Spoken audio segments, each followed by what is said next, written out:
¿Será posible una nueva negociación del acuerdo nuclear con Irán que le ponga fin a las tensiones que se han visto en las últimas semanas? ¿Cómo nos afectaría a todos si Irán incumple el acuerdo y sigue enriqueciendo uranio? ¿Se pueden esperar nuevas represalias y enfrentamientos? Bienvenidos a Yanyot PM. Este jueves 16 de enero, el presidente iraní Hassan Rouhani indicó que su país está enriqueciendo más uranio que antes del acuerdo nuclear firmado en el 2015. Francia, Alemania y Reino Unido activaron un mecanismo de resolución de disputas para obligar a Irán a respetar ese acuerdo suscrito. ¿Será posible restablecer el acuerdo o renegociar uno nuevo como lo quiere Estados Unidos? ¿Se han disipado los tambores de guerra y las tensiones militares? Este es el contexto de lo que sucede.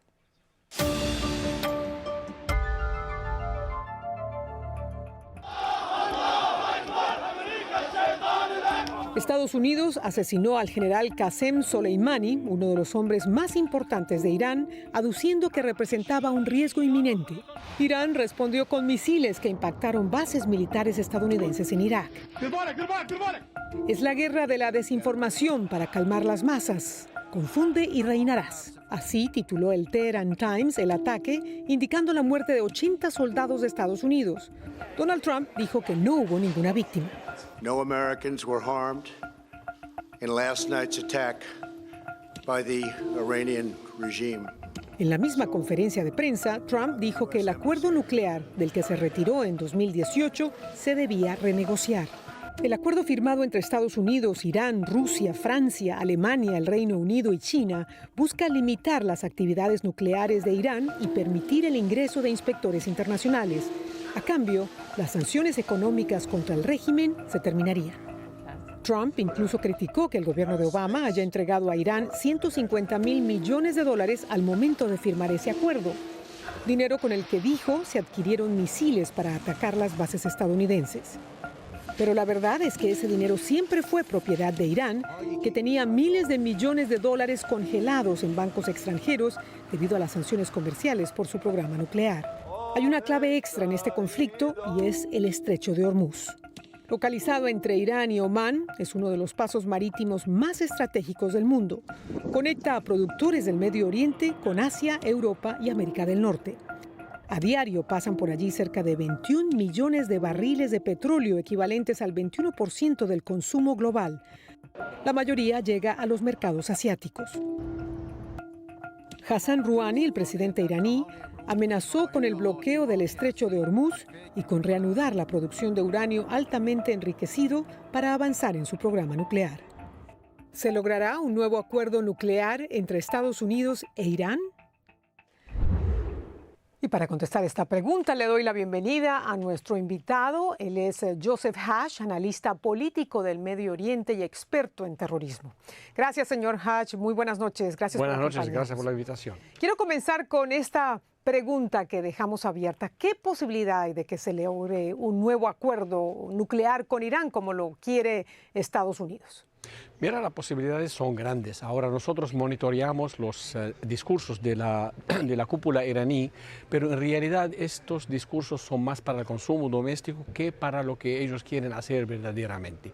Ahora, quizás no van a correr de inmediato a firmar un acuerdo, van a jugar de manera dura con las potencias europeas y Estados Unidos, pero al mismo tiempo van a extender el tiempo quizás para ver qué indica las elecciones americanas y si posible cambio de poder podría ayudar a Irán. Pero esto tiene otro riesgo para los iraníes, es que las masas en Irán se están levantando más seguido ahora, más que antes, más fuerza, y se envalentonaron más después del derribo del avión ucraniano la población iraní, que está pidiendo un cambio desde el ayatollah hasta todo el gobierno que está en función, y esto indica que Irán, para poder quizás pacificar la situación, o tiene que reprimir fuertemente a estos manifestantes o llegar a un acuerdo para mostrar que está haciendo algo el gobierno iraní. Entiendo. Algunos piensan que Trump lo que quiere, lo que busca es un acuerdo bilateral. Estados Unidos con Irán. ¿Es esto posible? ¿Cuál sería la diferencia? No creo que Irán aceptaría un acuerdo bilateral. El presidente, cuando hizo su discurso, invitó a las potencias europeas para que participen en esta negociación, porque él sabe, como los consejeros se lo dijeron, que Irán se sentiría más a gusto negociando con los europeos por la animosidad que tienen el gobierno iraní hacia Estados Unidos. Así que unos unilateral Estados Unidos-iraní es muy lejos de pensarlo ahora. Los europeos hay que tomar en cuenta que son más perjudicados por un Irán nuclear que Estados Unidos, porque están más cerca. Por supuesto. Ahora, hemos escuchado los anuncios del gobierno iraní. ¿Qué significa para la región, para Europa, para el mundo, que Irán no respete las restricciones impuestas por el acuerdo y diga que va a seguir enriqueciendo uranio a una elevada cantidad, mayor que lo que se lo permite el acuerdo? Mira, la primera alerta inició en Israel. Israel no puede, bajo ningún contexto, más que todo Israel, que es la más cerca, la más amenazada abiertamente por los ayatollah de Irán, permitir que Israel tenga un arma nuclear, porque son las primeras víctimas serían los israelitas. Del otro lado, cualquier movimiento a este nivel, los europeos van a intervenir y van a presionar bastante. Ahora, ¿qué es lo que pueden ofrecer los europeos? Solamente presionar al mismo tiempo a Estados Unidos para que relaje las sanciones.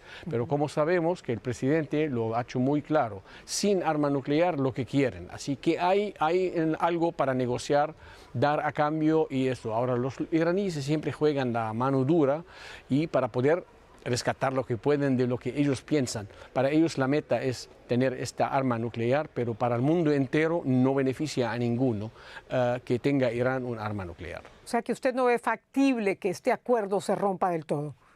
El todo para nada, es que pueden iniciar los iraníes, pero de aquí hasta que tengan arma nuclear va a ser largo plazo y eso le da margen a los europeos de entrar en negociación y empezar a hablar un poco de sentido común con los iraníes, porque si no van a resultar las negociaciones, se lo van a derrumbar de una manera u otra, los israelíes, los europeos o Estados Unidos. Uno de estos, o conjunto o a solas, uno de ellos le va a tumbar el programa nuclear. No se puede permitir a un Irán con arma nuclear. Tres países que integran el acuerdo han activado este mecanismo de resolución de disputas: Alemania, Francia y Reino Unido. ¿Cómo funciona este mecanismo? Mira, el mecanismo funciona dentro del acuerdo. Hay que cuando Irán se niega o a los inspectores o se niega a mostrar algo sospechoso o se niega cualquier cosa que se niega a Irán o que se sospechan los partidarios de este acuerdo, activan esta para mandar a enviados de la Agencia Internacional de Nuclear o alguien de estos países para verificar que verdaderamente se haya fallado Irán en cumplir con el acuerdo. Pero ahora el hecho de que Irán salió del acuerdo, yo no sé qué sentido tiene activar esta cláusula en el acuerdo, a no ser que los europeos la están usando como una manera para entrar a empezar a hablar con Irán y empezar las negociaciones de nuevo.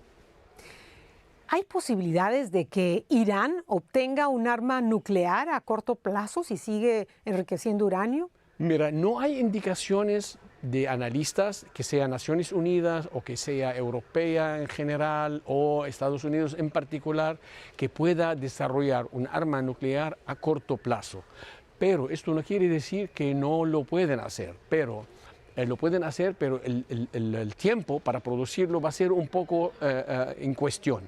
Ahora, espero que nunca Irán tenga un arma nuclear, porque sabemos bien lo que los iraníes, más que todo estoy hablando ahora de la cúpula gobernante ahora presidida por el ayatollah Ali Khamenei, que han amenazado que la usarían si la tendrían. Así que ahí hay un caso a nivel internacional, que sean los países vecinos, que sean las potencias como China, Rusia, además de Estados Unidos y sus aliados, que no les van a gustar mucho un país con arma nuclear dispuesto a usarlo, porque el más cercano es Rusia, que el tema que comparar entre un país de cualquiera, estoy hablando ahora, con sentido común y razonamiento, con un país que piensa que la fuerza es divina y que se puede dispersar de todo lo que tiene.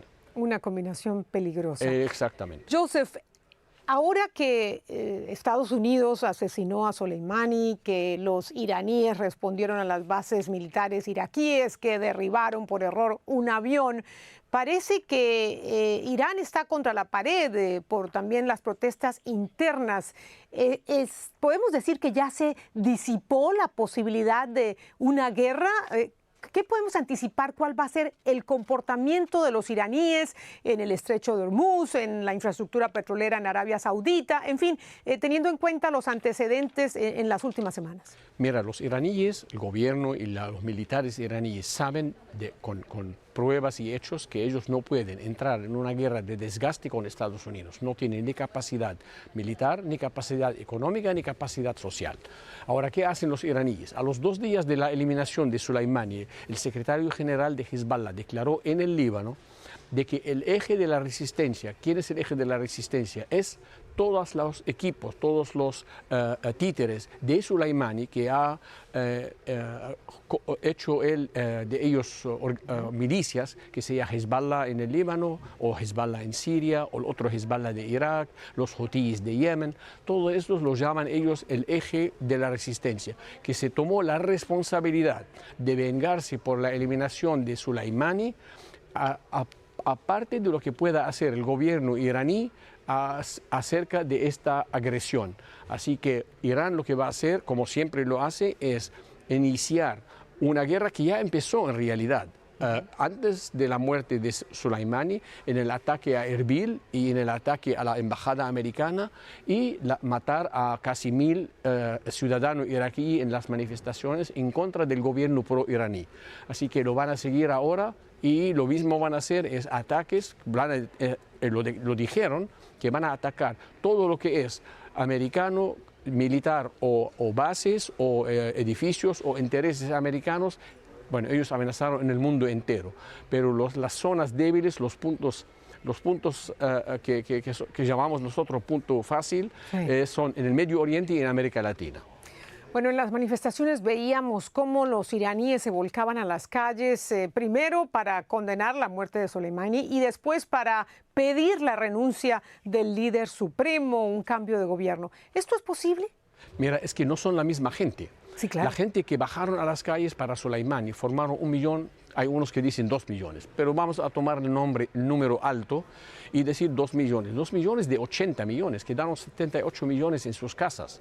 En realidad, la calle iraní, por costumbre, no ha seguido las manifestaciones pidiendo cambio en el gobierno, contra la corrupción, todas las demandas del levantamiento durante el velorio de Soleimani. Por costumbre es mucha falta de respeto. Esperaron hasta que se enterró Soleimani, terminó el duelo del gobierno iraní y volvieron a las calles de nuevo. Así, pero volvieron con más fuerza, con más ánimo y se ha mostrado Irán, verdaderamente se derritió el hielo detrás que estaba cubierta toda esta cúpula iraní, pensando nosotros en afuera que podrían tener todavía control absoluto en Irán. Apareció que la verdad no lo tienen. Todo lo que tienen son la fuerza de la Guardia Revolucionaria y del Basij que oprimen. El Basij es servicio secreto interno equivalente al FBI acá, que reprimen con balas vivas, con agresiones contra los derechos humanos abiertamente en las calles para monitorear y para reprimir estas manifestaciones. Pero llegó el momento que la gente ya no tiene más miedo y lo estamos viendo con lo poco que estamos recibiendo afuera de Irán de videos de teléfonos y de las redes sociales y con lo poco de internet que tienen también acceso ellos. Y por la primera vez la juventud y las universidades, si se acuerdan, pasó por todos los televisores la bandera americana en un piso y la bandera israelí y la gente saltaba arriba. Eran las universidades, por la primera vez se juntan a las represiones, a las manifestaciones, no les importó la represión y mostraron que están dispuestos a hacer el levantamiento. Desde luego, los jóvenes ya perdieron el miedo. Bueno, esperemos que prime el sentido común, que prime la diplomacia, que se sienten a la mesa y empiecen a hablar de cómo hacer que este acuerdo se cumpla y se mantenga la calma en la región. Gracias, Joseph, por acompañarnos esta noche en Daniel PM. Él es Joseph Hash, analista internacional.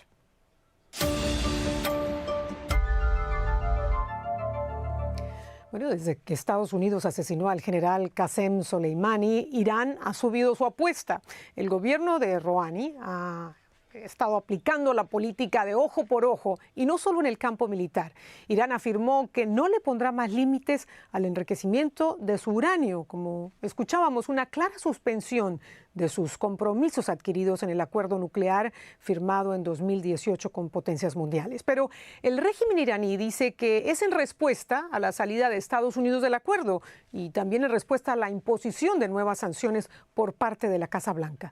Irán argumenta que el artículo 36 del acuerdo nuclear establece que si Irán determina que uno de los firmantes no cumple con sus compromisos, ellos también pueden suspender los suyos. Estados Unidos, como decíamos, quiere que se renegocie un nuevo acuerdo porque el actual, firmado por Barack Obama, no contempla el programa de misiles balísticos de Irán ni sus actividades desestabilizadoras en la región. ¿Qué quiere Irán? Que le quiten las sanciones y que las tropas estadounidenses se vayan del Medio Oriente.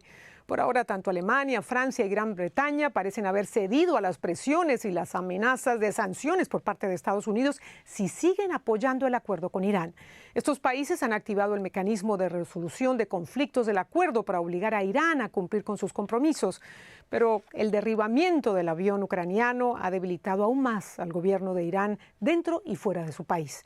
Irán está bajo mucha presión, no puede vender libremente su petróleo ni operar a sus anchas en los mercados internacionales. La economía iraní depende de sus hidrocarburos. Las fuertes sanciones lo obligaron en el pasado a negociar y también a permitir estrictas restricciones a su programa nuclear. Tal vez con la intención de desescalar las tensiones y con una mirada puesta en la próxima elección presidencial en Estados Unidos, se abra una ventana de oportunidad para destrabar un acuerdo que no ponga en riesgo la seguridad en el Medio Oriente. Gracias por acompañarnos. Hasta una próxima edición de Daniel PM. Los esperamos.